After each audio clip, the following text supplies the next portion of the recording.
everybody, it's Corie and welcome back to Crafted by Corie.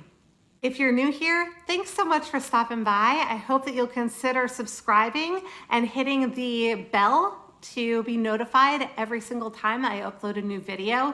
And to my subscribers, thank you so much for coming back. I appreciate your support and I'm looking forward to sharing these new projects with you. Today we're going to be doing 3 trash to treasure projects, modern farmhouse decor. They came out super cute and I'm really pleased with them. So I hope that you're going to enjoy them as well. So stick around and let's see how it all came together. And as you watch, I would be super grateful if you would comment and like the video and let me know your thoughts. I really value your opinion and I would love to keep making this channel better and better. And I welcome your feedback. Thanks so much. Let's get started. So for today's first project, we're going to be starting out with some paint stir sticks. These are the 5-gallon sticks. You can get 3 for about $1 at Home Depot or Lowe's. And then we're also going to be using a piece of pallet wood that I have from a previously broken down pallet. And I've got the base and then 2 ends. Originally, I was going to use the ends of the paint sticks that I had cut down, but I realized they were a little too long, so I went back to trim them again, and I made a boo-boo with the machine and sent them flying, and so we're not going to talk about that. Got to be careful with heavy equipment. But we're going to be using Gorilla Wood Glue, and that's for a really secure bond. And then also the hot glue for the immediate bond that we'll want, just because I'm not patient enough to wait for the wood glue to bond fully. And the neat thing about the wood glue, Holly from Hot Humble Pie has actually said that it creates a bond at the molecular level with wood, which I thought was really super interesting. And she said that if you try to pull wood pieces apart that have been bonded with wood glue, the wood will oftentimes go with the glue because the bond is so strong. So yeah, definitely use wood glue if you want something to hold for a long while.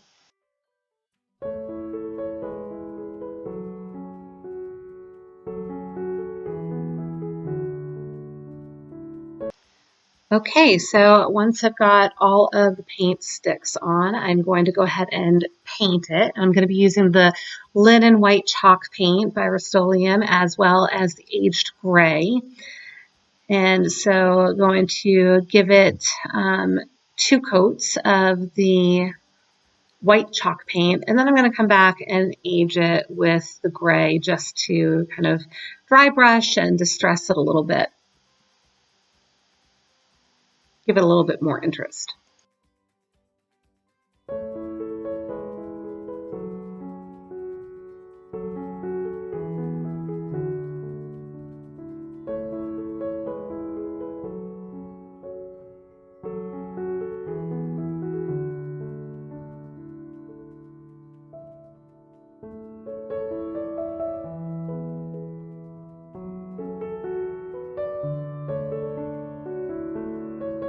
Okay, so now that that's painted, I'm going to let it dry, and this is the second project.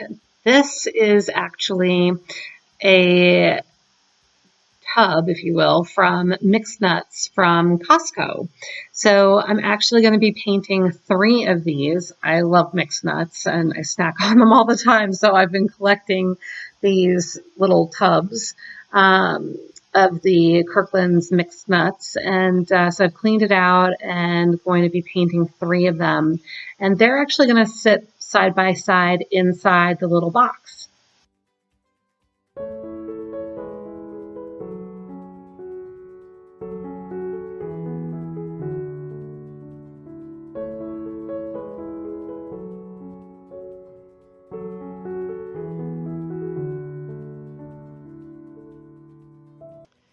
Okay, so now what we're going to do, I have a bunch of drawer pulls that I got off of Amazon for about $10 for 30 of them, I think.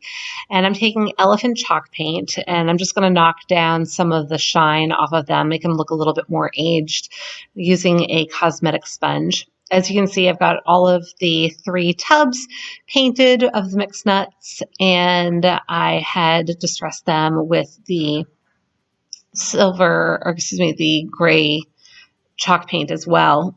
And now you'll see me attaching the drawer pulls with hot glue. I do not advise doing this. This is a do as I say, not as I do, because you're going to see in a moment that the pull is going to pull right off along with the paint, and I end up having to go back and fix it. So what I ultimately ended up doing was going in and actually using the screws that came with the drawer pulls.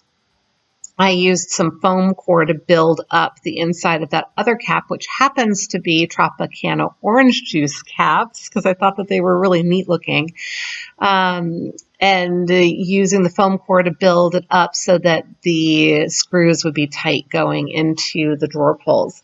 I also recommend attaching all of that to the lids prior to painting, because otherwise you will find that as soon as you try to grab it for the first time, as my daughter did, it'll pull right off along with a lot of the paint. So I do not advise painting it until after you have assembled the whole lid structure, if you choose to do it this way. So now you can see that I am adding some burlap ribbon. I just tucked the ends under to make a nice little seam. And originally I was going to put the seam at the back of the containers, but then I decided what I would do is just kind of camouflage it and put it at the front. And so you're going to see in a second that I actually use some cotton twine or string, a thick string. I'm not sure if it's twine or string, but I am going to go around the lid on top of the ribbon about 3 times with the cotton twine, just to give it a little bit more interest, make it look pretty. And then after I do that, I'm just going to tie it off in the front and trim it. And then I'm going to create a little bow also out of the cotton twine. And what I'm going to do for that is just wrap the twine around my fingers about 6 or 7 times. And then I will tie it off in the front and hot glue it to the front of the container. So here it is. Isn't it super cute? So I did the same thing with the other 2. Okay, for this last project, we're going to be using our chalk paint again, some more scrap wood from the pallets that I have in my garage, some mug hooks. We're also going to use a staple gun. And then later I realized I was going to need some nails because my staple gun wasn't going to cut it. And I was trying to decide between the nails. I ended up using the smaller, I guess they're finishing nails. And then also the drill gun. I wouldn't mind grilling this summer, but the drill gun is what we're going to be using. So getting everything lined up, you'll notice that my edges are not the same length, but that's okay, because what I'm going to do is once I have this all nailed together, I'm going to take it out to the garage and use my little circular saw and trim off the ends so that they are all nice and even and neat. And I apologize if the video goes blurry a little bit here. It hadn't occurred to me at the time that having my tripod on the table where I was nailing things together might cause a little bit of disruption with the video. So lesson learned, won't be doing that again. But in the meantime, hopefully it's not too distracting and you can see what I'm doing here with nailing the slats of wood together with some scrap wood.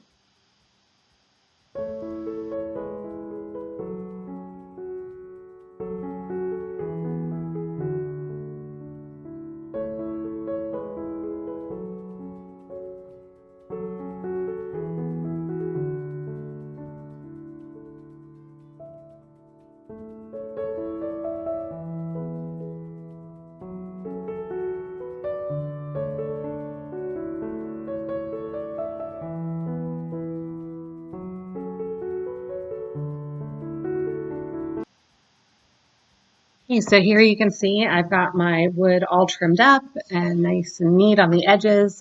And we are going to go ahead and give this a couple of coats of the white chalk paint. I'm also going to distress it again, dry brushing it with the aged gray, just like I did with the other parts of this 3-part project.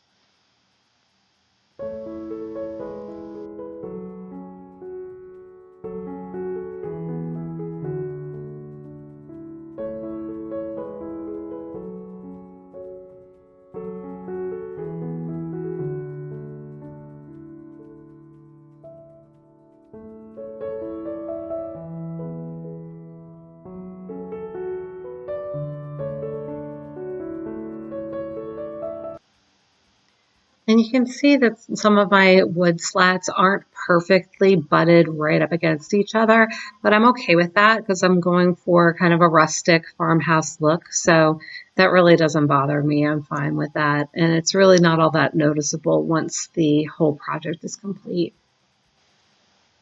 And here I'm going over it with the aged gray.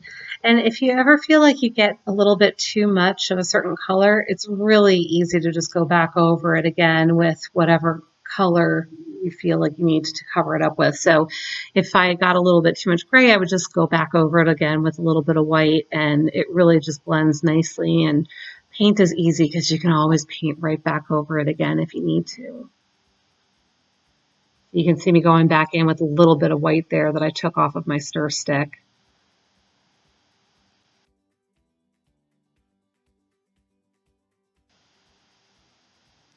So now I am going to use a pencil, and I am going to just freehand the word coffee. And I'm going to get it all set in pencil, and then I'll go back over it with my black paint marker.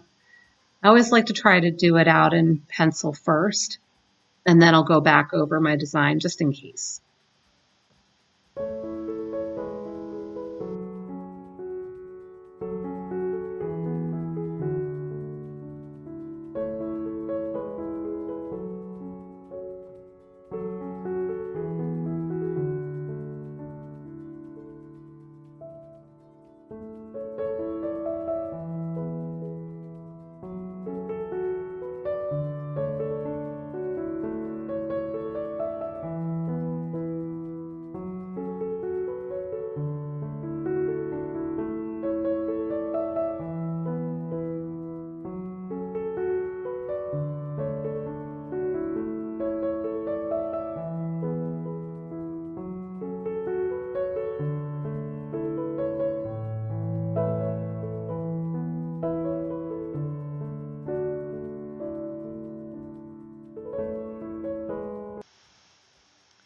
And there it is. I think it turned out super cute. So now we're going to go ahead and add on the mug hooks. So I'm going to figure out how I want to space them on here. I ended up deciding to do just 6 hooks. And then I was measuring it all out to try and figure out where exactly I wanted them because my perfectionism was showing. And I wanted to make sure that they were evenly spaced and that they were all lined up nicely on the rack. So then I'm going to come back in and pre-drill the holes with my drill gun so that turning them in, twisting them into the board itself will be that much easier.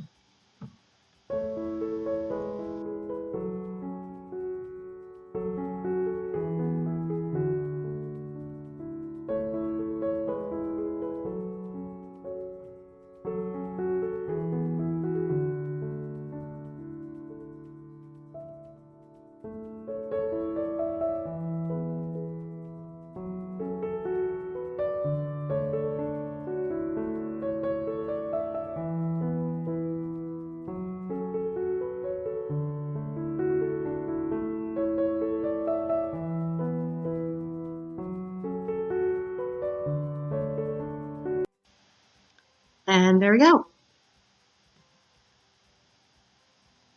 So now I am going to use a piece of chain that I got from one of the hanging baskets at Dollar Tree. And we're going to attach that with the staple gun to the back of the sign. And I should have done this before I added in the mug hooks, as you can see, but I managed.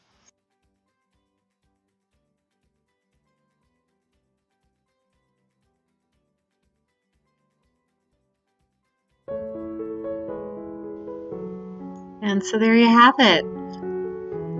So I mentioned before that I had gone back in and done some hand lettering on the box. So we've got Morning Joe for the daily grind. And then I did also add in some cute little signs for regular decaf and cocoa to our little containers. And I am using them to store all my K-cups for my little Keurig coffee machine.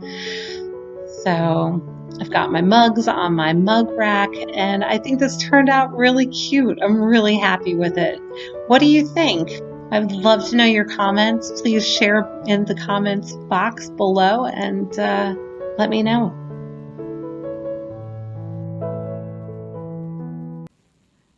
Okay, so that's it, everybody. Please comment, let me know what you thought. Please subscribe if you haven't already. Ring the little bell so that you get notified every time I upload a video, and share the video if you're so inclined. I really appreciate the support. So until next time, be well, be kind, and make it a great day.